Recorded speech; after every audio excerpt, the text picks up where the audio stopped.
Hello et bienvenue dans cette toute nouvelle vidéo.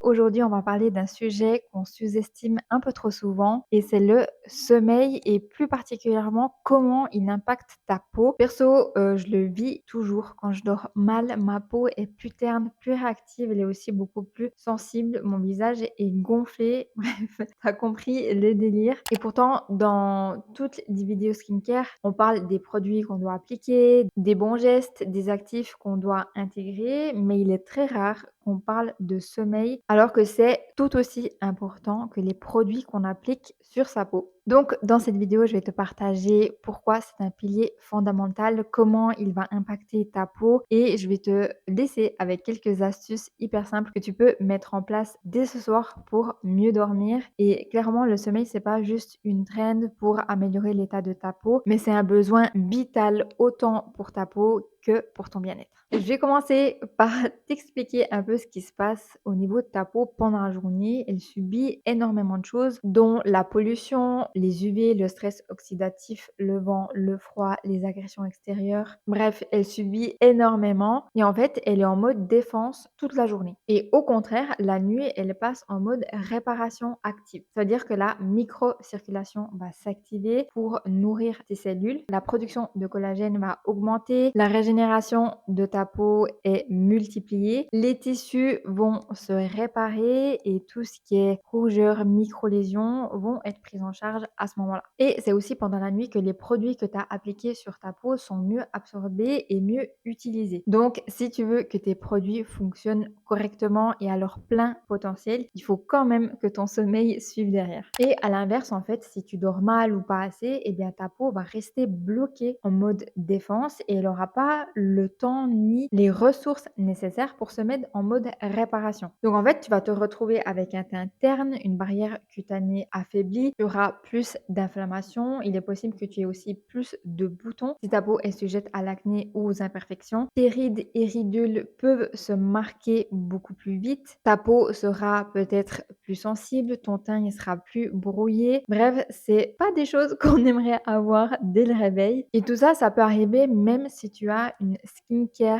parfaitement adaptée à ton type de peau. Et je peux comprendre, c'est hyper frustrant, mais c'est à ce moment-là que tu te rends compte que en fait ton hygiène de vie est vraiment très importante et elle a un impact sur ton bien-être et ta peau en général. Donc au lieu de rajouter un énième produit à ta skincare routine, penche-toi un peu sur la question si tu dors bien, si tu dors suffisamment, si ton sommeil est de qualité, etc. En général, pour un adulte, il est recommandé de dormir entre 7 heures et 9 heures par nuit, mais la quantité de sommeil ne suffit pas. Il faut aussi se pencher sur la question de la qualité de ton sommeil. Est-ce que tu t'endors rapidement? Est-ce que tu te réveilles souvent pendant la nuit? Est-ce que tu te réveilles fatigué le matin? Je pense que c'est vraiment important de te poser ces questions parce qu'en fait, le cycle de sommeil est découpé en plusieurs cycles et ceux qui nous intéressent aujourd'hui sont le cycle paradoxal et profond. C'est là où la régénération de ta peau se met en marche. Donc si ton sommeil est trop léger ou que tu te réveilles très souvent pendant la nuit ou si tu dors à des heures irrégulières, eh bien en fait ton corps il n'arrive pas à se mettre dans le mécanisme de réparation. Donc même si tu dors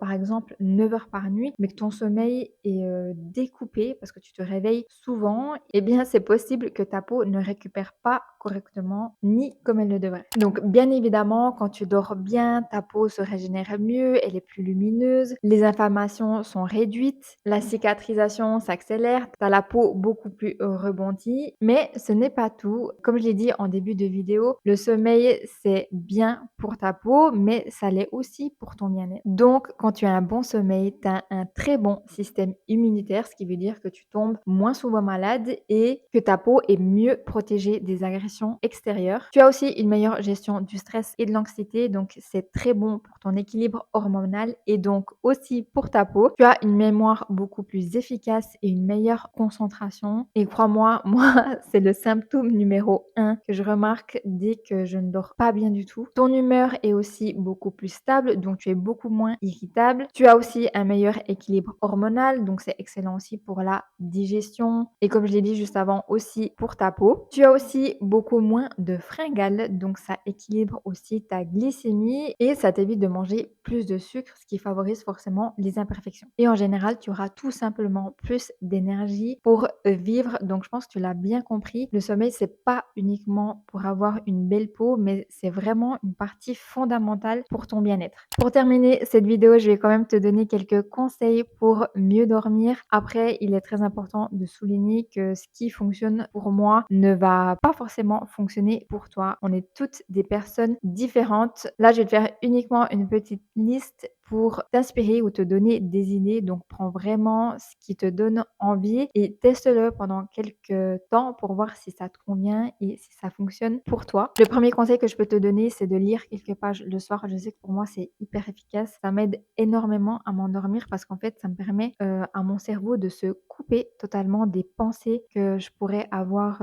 encore dans ma tête à ce moment-là. Donc, privilégie peut-être des livres qui ne te demandent pas une concentration optimale. Moi, ce que je fais, c'est que je lis souvent, des romans, des histoires, des trucs, assez légers. Le deuxième conseil, c'est d'éviter les écrans dans ta chambre. Ça va permettre à ton cerveau de comprendre que là, il est l'heure d'aller se coucher. Tu as pas de notifications, de bruit des écrans et cetera. Donc ça va vraiment t'aider à te relaxer. Ce qui fonctionne bien aussi, ce sont les infusions à la camomille. Sur moi, c'est d'une efficacité exemplaire. Généralement, je les bois, juste avant d'aller me coucher et ça me détend de ouf et ça permet aussi à ton cerveau de reconnaître, en fait, certaines odeurs qui vont lui dire: «Ah OK, maintenant c'est le moment, d'aller se coucher, donc je vais gentiment me détendre». Ensuite, tu peux aussi diffuser de la lavande dans ta chambre ou utiliser des sprays qui aident à l'endormissement. Je sais qu'il y en a pas mal actuellement sur le marché, donc je pense que tu peux vraiment trouver ton bonheur si tu aimes pas l'odeur de la lavande. Tu peux aussi éviter tout ce qui est repas trop tardifs ou trop lourds qui peuvent influencer sur le temps d'endormissement et d'avoir des heures de coucher un peu plus régulières. Je sais que ça aide beaucoup le rythme circadien si on dort à la même heure et qu'on se réveille à la même heure. Ça permet vraiment de mieux réguler ton sommeil. Je sais que écrire, ça aide beaucoup de personnes, moi y compris. Vide-toi en fait la tête juste avant d'aller te coucher. Je pense que tu dormiras beaucoup mieux si tu es une personne qui rumine beaucoup, qui a beaucoup de choses, dans sa tête. Pose-les sur papier. Je pense que ça va beaucoup te soulager. Ce que je fais beaucoup le soir et qui parfois énerve mon chéri, c'est que j'utilise énormément de lumière tamisée. Donc j'éteins toutes les grandes lumières que j'ai au plafond et qui sont des lumières blanches et en fait, j'allume des petites lumières par-ci par-là autour de la maison. J'allume également des bougies pour vraiment avoir cette ambiance tamisée et juste envoyer un signal à mon corps et à mon cerveau que voilà, gentiment, je peux me détendre, ça sera bientôt l'heure d'aller me coucher. Et je sais que moi, ça m'aide vraiment beaucoup. Tu peux aussi aller marcher 15 minutes en fin de journée, ça va évacuer ton stress et ça va aussi réguler ton rythme naturel de sommeil. Si tu vois que quand tu te couches, tes pensées n'arrêtent pas de circuler, tu peux t'aider des bruits blancs ou des sons apaisants avant d'aller dormir. Je sais que sur Spotify, YouTube, il y en a beaucoup. Moi, je vais aussi utiliser l'application Petit Bambou. Ce qui est bien sur cette application, c'est que tu peux régler le temps. Donc, par exemple, si je le veux, pendant 20 minutes, je règle sur 20 minutes et après ce temps-là, ça se coupe automatiquement. Donc, c'est pas un son qui va circuler toute la nuit. Donc, je trouve ça vraiment trop cool. Après, tu peux également trouver des vidéos sur YouTube et sur Spotify. Je sais qu'il y a des très belles playlists qui sont hyper détentes. Et mon dernier conseil, c'est d'avoir un petit rituel plaisir juste avant d'aller te coucher. Ça peut être le massage du visage, ça peut être une tisane, ça peut être un bon livre. Crée-toi un petit rituel qui te fait du bien, que tu as envie de faire juste avant d'aller dormir. Et ça va aussi permettre à ton corps et à ton cerveau de comprendre que quand tu fais ce rituel-là, il peut commencer à se détendre et tu verras que si tu le fais régulièrement, ça sera comme un petit coup de rappel que tu envoies à ton cerveau et tu vas mieux dormir la nuit. Donc, comme je l'ai dit juste avant, tu n'es pas obligé de tout faire tous les soirs. C'est vraiment pas possible. Pioche vraiment ce qui t'intéresse, ce qui t'a interpellé et teste-le pendant 7 à 14 jours déjà pour voir si ça te plaît et si ça t'aide à mieux dormir et avoir un meilleur sommeil. D'ailleurs, si tu as d'autres conseils, rituels ou d'autres choses à partager, n'hésite pas à le faire en commentaire. Je pense que ça pourra m'inspirer moi aussi et aider d'autres personnes. Je pense que tu l'as bien compris maintenant, les produits, ils font très bien leur taf, mais combinés avec un très bon sommeil, franchement, tu as tout gagner et tu verras une vraie différence non seulement sur ta peau, mais aussi sur ton bien-être. Donc le challenge que je peux te donner, c'est que ce soir, prépare-toi un petit rituel qui te fait plaisir et qui te donne envie d'aller dormir. N'hésite pas aussi à le partager, en commentaire. Moi, je suis très, très curieuse. J'ai hâte de savoir ce que tu as mis en place et si la vidéo t'a plu et qu'il ait pu t'aider, pense à la liker, t'abonner à la chaîne et à activer les notifications pour être au courant dès la sortie de la prochaine vidéo. Moi, je te fais plein de gros bisous et je te dis à bientôt.